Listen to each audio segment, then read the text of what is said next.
if I were ever to be buried, my tombstone would have certain things on it. It would say, he's just not here anymore. Because when something's supposed to be over at 9 o'clock, I'm gone. Yeah, okay. And it will say he never paid retail.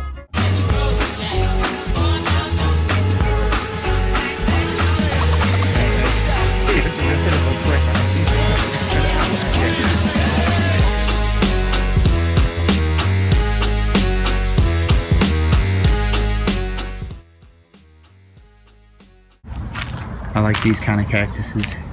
Yeah. They're waving at you or something. You just break off a piece and stick it in the ground and it grows. There's no drip at all. My friend Lee has a dove nest, and going into her front door, she's got a big pyracantha bush, and the nest is right there, and you can see the babies and and the mothers are all good. As long as you don't spook her, she stays on the nest. Do you guys have a nest over there? There's two of them. Have really beautiful flowers, and they only last a day. A day? Oh. One day. Cactus, cactus, cactus. I am a cactus. Cactus, cactus, cactus. All I do is like some cactus. Oh my goodness. Wow. It's California in Arizona. It's my little corner. I'm imagining you did the posts. Yeah. And what makes it California? It's funky. They're called peace poles. Here's a peace sign.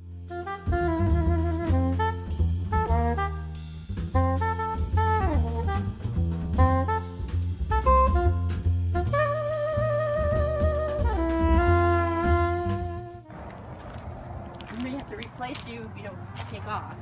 When your dad's swim spa. You put a harness on and swim? Yeah? Oh, you put a harness on? Yeah. Oh, you- okay.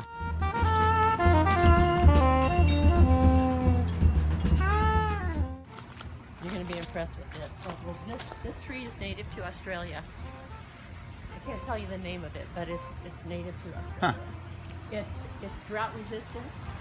When there's a drought, it just hunkers down. It doesn't grow. It just stays there. Okay. It doesn't die. Yeah. But then when there's really a wet season, then it grows. Isn't this gorgeous? It's an amazing tree. It came to us as a baby, like that. So Brian made this for me a few years ago. Yeah. My potting bench, where I pot all my plants and stuff. And we had his tortoise here, got down underneath there, dug and dug. And then he burrowed his way underneath the shed. He hibernated all winter. So we never saw him for all winter. It's terrible. You don't know if he's alive. Yeah. You know, you just don't know. Finally, Then one day he caught him. Brian! Get him now. Turtle. He's just not here anymore.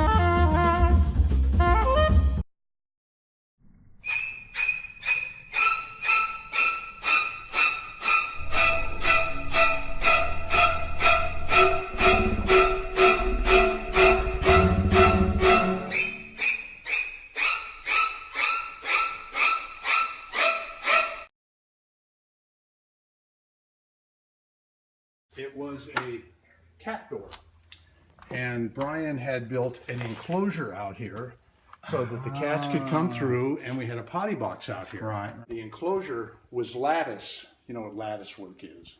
No. This is what's left. Cats can get through it. No. Alrighty. So one evening, early evening, the cats are acting weird in here. I'm very concerned about something under there. So I come over with a flashlight and I look in it and I go, there's a skunk under there. And the only thing we can figure is that it wasn't a big skunk. It was a small skunk. Is that the skunk was able to get through the lattice. Yeah. Gracie showed me where it was. She got down And pointed. Says it's in the wrong. Yeah, she was right here, and she just kept staring under the hutch. So I get down and I get the flashlight. Yeah. And I see there's something under there. So and I'm like, she I could tell he was shaving, and I said, we have a real. It's a skunk. Yeah. So now what do? Yeah. Still in the morning. Yeah, daytime, right. So I called the fire department. Yeah. And I asked them, what do we do? Yeah. You know, we've got a skunk in the house. It has not sprayed. Right. And when they stopped laughing, and literally the dispatcher, she says, well, we don't do skunk removal. They do snakes. You get a snake in your house or a rattlesnake, they'll come get it. I finally found a company, Critter Control or something, that does removal. And I call a guy, and he said, in the house. He says, I can try to shoo him out. Open the door. You run the risk of getting frightened and spraying. What we can do is, he had traps. Right. We placed a trap right here and then blocked it and covered the trap so that, so that it was dark, because they like dark. And put cat food in the trap, waited out. And that night, Brian was living here at the time, that's right. He heard rustling in the cage. We realized the skunk was in the cage, so we covered the cage. We called the skunk guy. Really cool. He came, it was like 10 o'clock at night. And he came and he got it and he took it. And he released it in the forest on the way to Prescott. But that's our skunk story, and we're sticking to it. Oh, good music. This is cruising music, isn't it? Where are you off to? Off to the game.